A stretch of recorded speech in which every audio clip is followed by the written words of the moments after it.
Hi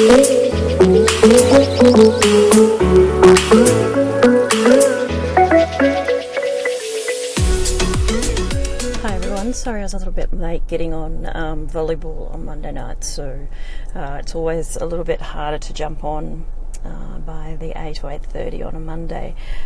So for those who do watch regularly, I'm actually going to just do these videos on Wednesday and Thursday because it's just getting a little bit hard to jump on a Monday night particularly. Hey guys who are just joining, thanks for jumping on. I was just saying that I'll just do the videos on Wednesday. Friday night, just it gets a little bit tricky Monday nights in this household, and also with the hot weather here in Queensland, it's very hard to get changed out of volleyball gear and presentable for the world, for you guys to see. So I think the topic tonight's pretty universal. Hey Ahmed, nice to see you. I'm very well, thank you. So managing your mind is something that, it's universal. I don't think there's anybody out there, even the great teachers would say that they have mastered it. They may have found strategies to help get, I guess, a sense of control over their own world, but it's something that most of us are working towards. It's not something that we've necessarily achieved. So it may be a little bit, contentious, some of the stuff that I'll be talking about tonight, but just hang with me and feel free to comment as you go. I'll do my best to respond. If I don't, I'll certainly get to it afterwards. Something that I guess really hit home for me was that circumstances are neutral. Now, that statement I know is not going to sit well with everybody, but hear me out. So when events happen in our life, we immediately place a thought on that circumstance. That can be based on past experience, personality, disposition, belief systems that have either been ingrained in us from a young age, or new belief systems that we've taken on board. All these things come into play when we have a thought about something. But the event in itself is neutral. Now, when I talk to clients about this, a lot of them naturally get a little bit upset and say, this is ridiculous. How can you say that, murder and, things like the Las Vegas shooting, how can you say that that's neutral? I mean, most of us think that's pretty horrific, and that's perfectly okay. But what I'm saying is the actual events or the circumstances are neutral in that they are fact.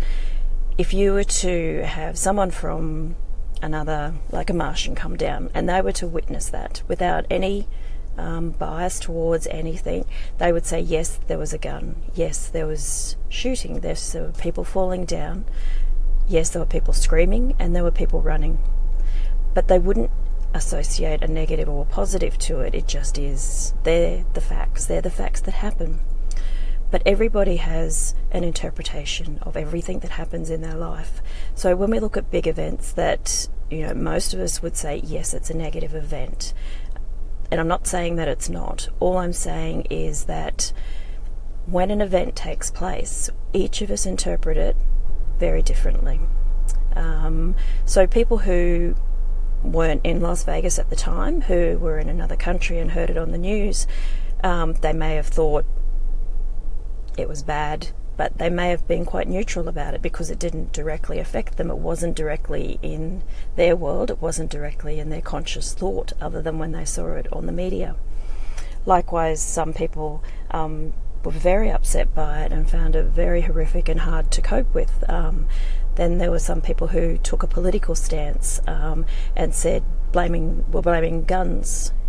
And then some people looked at it from a mental health perspective. So it was still the same event. The same event took place, but everybody has their own interpretation of it. I'm not saying that people would necessarily, and I'm not suggesting that that event should be seen in a positive light. What I'm saying is that each event that occurs, it's fact. Circumstances around us aren't They're circumstances that happen in the world around us. So they're not something that we necessarily control. So they can be things like people's opinions, obviously death, taxes, illness of loved ones, illness of ourselves, death, marriage. There's many, many circumstances that surround us. But how we choose to interpret each of those circumstances is within our power. It's within our thoughts. Another example, so 9/11. Most people watching this would probably say yes, it was a horrific event, it was tragic, and I'm not suggesting that it wasn't, but what I'm saying is when you look at terrorists who were part of the plot or whatever you believe, they would be celebrating, they would have seen it as a positive, yet many people saw it as something horrific. So why does one person see something as horrific and another person celebrate it? Because the circumstance itself isn't horrific, it's the interpretation of that circumstance. I guess this comes into play more, obviously big events, we can talk about those, but then you look at day-to-day events. So I'm sure you all know that person who has a tendency to interpret their daily events in a negative way. So their interpretation or their thoughts make that event negative. So most things that happen in their life they see as a negative. Whereas you'll see some people who are the opposite, and most events that happen in their life are seen positive. Perfect example is people who have some sort of disability. You've probably seen a lot of different motivational speakers out there, and it just seems like nothing knocks them down, like they just seem to have an event happen time and time again, yet they are positive about it. They just see it as an opportunity to grow. They see it as an opportunity to learn something new. But the same circumstance can happen to another person and they see it completely negatively. It's still the same circumstance, but the way it's been interpreted is very different. Most of you probably have heard of the law of attraction. So the law of attraction talks about we attract into our life, I guess the positives, the negatives, it's to do with our vibration. I'm not saying that I don't agree with that, but I think sometimes it can be a little bit hard concept to wrap your head around. And look, we all beat ourselves up enough about where we are in life, let alone then having the responsibility of saying, well, I've attracted all this into my life. I think having an awareness of the way you interpret events is a much more powerful way on a day-to-day basis to I guess have some management over your mind, as in management over your feelings, your emotions.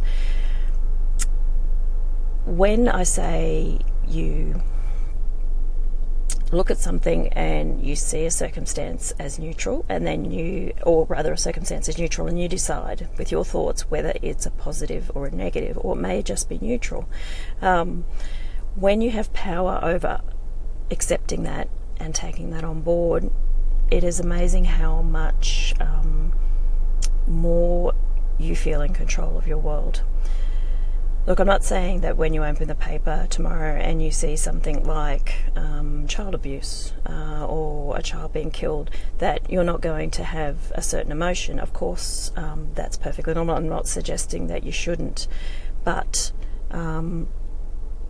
child abuse or child deaths, murders, these happen every day. And for the most part, we go through our day without really thinking about it too much. I don't know exactly what the stats are in Australia for murder. I think it's one every couple of days.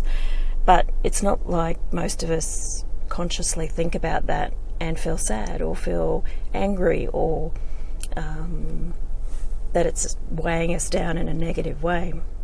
But if I took one of those cases and I told you all the details about how it happened, what family members were affected, you start to humanise it, you start to bring it into your consciousness. So naturally you start to have thoughts about it, and then those thoughts lead to emotions. But a couple of minutes ago you knew that these murders took place, but they weren't in your conscious thinking, so it didn't affect how you felt. when we bring things into our conscious thought, that can be through media, through social media, repeatedly talking about it. And I'm not saying these things are bad, but that repetition is what brings these thoughts into your consciousness, and that leads to the emotion. So whether that's negative or positive. When you start to accept the neutrality of circumstances, as I said, you start to have control over your world. Now, I'm not saying acceptance is condoning something. You can still not condone a behaviour or the way somebody treats you, but it doesn't, the behaviour that they exert isn't actually affecting your emotions. Your emotions are completely controlled by your thoughts. So we end up hurting ourselves through the thought process that we have. What was I going to say? I guess when you realise that being angry and being disappointed, being frustrated at somebody, this isn't going to exert change. Like, we look at wars, we've had so many wars through our history, but it's in times of peace that you actually see the change. It's only when the fighting stops that there's actual change. Positive change can't exist where we're angry and we're frustrated, and all we're doing is putting more anger and frustration out in the world. And I know a lot of people probably think, well, no, I have to be angry, I have to stand up for myself, I have to fight. You know, you can't just lay back and just let people get away with things. But what you're doing is you're just holding on to that anger and frustration for yourself. You can still create change without having anger and frustration.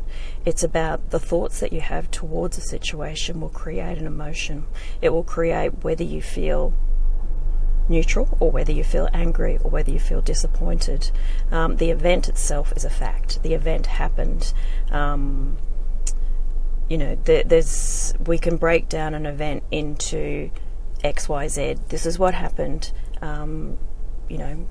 One person, or like say two siblings, can go through an event, say a horrific event of losing a parent to a murder, or not even that bad. Let's go a concert. So they go to a concert. One of them loves it, one of them hates it. Does that make the concert good or bad? The concert's neither good nor bad. The concert just was the concert. You could run down a list of things that happened, who was playing, what songs they played, what lights they used, things like that, how many people were at the event. But that doesn't make it good or bad. It's just a fact that it happened, and how we interpret that is completely up to us. And therein lies the power that we have within us, which is a wonderful thing. I'm not saying it's easy.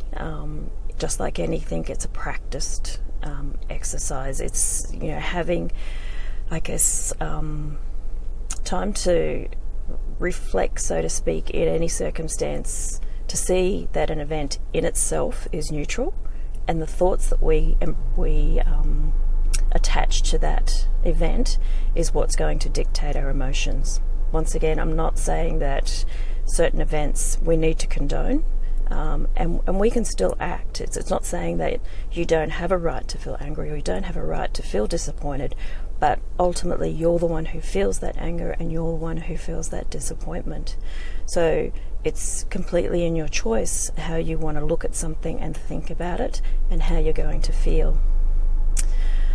Just some food for thought. Look, I'd love to know what you think. Please feel free to pop your comments down the bottom. It is a lot to digest in late at night, but play it back, see what you think. Feel free to send me a message. I'm more than happy to hear from you. Again, if you like it, share it out. Like I said at the beginning, for those who jumped on further down, I'll just do these videos on Wednesday and Friday. Mondays are getting a little bit tricky to jump on.